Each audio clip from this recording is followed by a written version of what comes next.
साथियों नमस्कार। साथियों, जैसा कि आप जानते हैं, आज की खेती एक तरह से कॉमर्शियल खेती हो चुकी है।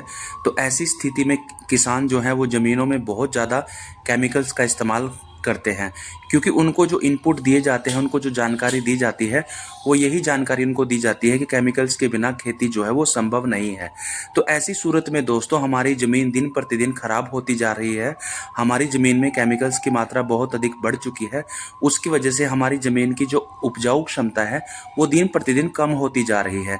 हमें क्या करना है दोस्तों, ऐसी सूरत में हमें ऑर्गेनिक खेती की तरफ जो है वो लौटना ही पड़ेगा, प्राकृतिक खेती की तरफ लौटना ही पड़ेगा, या फिर उसकी जगह हम इंटीग्रेटेड न्यूट्रिएंट मैनेजमेंट जो है वो अपने खेतों में अप्लाई कर सकते हैं। जैसे कि आप उसमें केमिकल्स भी डालिए, लेकिन साथ साथ आप जैविक पदार्थ भी डालिए, ऑर्गेनिक पदार्थ भी डालिए।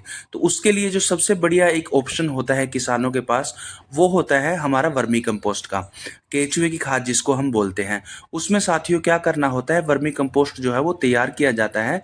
उसके लिए गोबर को इकट्ठा किया जाता है। 2 से 3 महीने पुराना गोबर जितना भी इकट्ठा हो सकता है उसको इकट्ठा करके और जो है बेड बना लिए जाते हैं, और बेड के अंदर गोबर को डाल दिया जाता है। उनके ऊपर जो है वो केचुए वो डाल दिए जाते हैं। केचुए क्या करते हैं, जितना भी हमारा ये गोबर होता है उसको डिकम्पोज करके वर्मी कंपोस्ट के अंदर बदल देते हैं।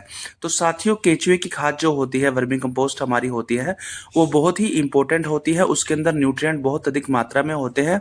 ये देखिए दोस्तों, इस तरह से जो है बेड तैयार कर लिए जाते हैं, और बेड के अंदर जो है वो गोबर डाल दिया जाता है, गोबर के ऊपर केचुए, और उसके ऊपर फिर पराली या फिर कोई भी आपके पास घास फूस होता है उसकी जो है मल्चिंग कर दी जाती है। और उसके चारों तरफ जो है दीवार बना दी जाती है ईंटों की, ताकि कहीं से भी जो है पानी ना लीच हो, और केचुए जो है वो हमारी वर्मी कंपोस्ट के अंदर से बाहर ना जा पाए, और अच्छे से खाद जो है वो डिकम्पोज हो जाए, अच्छे से खाद जो है वो अच्छी तरह से तैयार हो जाए। तो साथियों, ये कुछ तरीके थे वर्मी कंपोस्ट बनाने के। बात कर लेते हैं वर्मी कंपोस्ट के अंदर कौन कौन से न्यूट्रिएंट होते हैं। तो वर्मी कंपोस्ट एक ऐसा जो है खाद है, हमारी प्राकृतिक खाद है दोस्तों, जो गोबर से तैयार होती है, केचुए से तैयार होती है, और उसके अंदर बहुत अधिक मात्रा में न्यूट्रिएंट पाए जाते हैं। उसके अंदर दोस्तों जो है 60 से 70% के आसपास जो है वो ऑर्गेनिक कार्बन होता है, जो कि ज़मीन के लिए बहुत ही बढ़िया माना जाता है।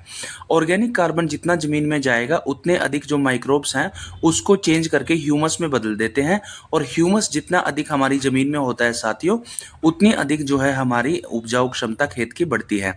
और आपको अगर जब भी आप टेस्ट करें कि आपके पास जो वर्मी कंपोस्ट है वो आपके पास असली मिला है या नकली है, क्योंकि आजकल मार्केट में, बाजार में वर्मी कंपोस्ट के नाम पे मिट्टी डाल के, गोबर डाल के कुछ भी किसानों को बेचा जा रहा है। तो आप उसको अच्छी तरह से चेक करें, और इस तरह से आप जो है वर्मी कंपोस्ट को चेक करें, और आपको लगे कि वर्मी कंपोस्ट असली है तो आपको थोड़ा चिकना और थोड़ा भुरभुरा मिलेगा, और काला उसका बिल्कुल कलर होगा। तो साथियों, इसके अंदर बहुत सारे न्यूट्रिएंट होते हैं। नाइट्रोजन होता है इसके अंदर, फास्फोरस होता है इसके अंदर, माइक्रो न्यूट्रिएंट्स भी वर्मी कंपोस्ट के अंदर विद्यमान होते हैं। तो जितने भी न्यूट्रिएंट की ज़मीन को ज़रूरत होती है वो सब के सब न्यूट्रिएंट जो है वर्मी कंपोस्ट के अंदर मौजूद रहते हैं। तो किसान भाई केमिकल्स के साथ साथ जो है वर्मी कंपोस्ट का भी खेत में इस्तेमाल कर सकते हैं, और अपनी ज़मीन की उपजाऊ क्षमता को बचा सकते हैं। आशा करता हूँ वीडियो आप लोगों को पसंद आई होगी। बहुत बहुत धन्यवाद किसान साथियों।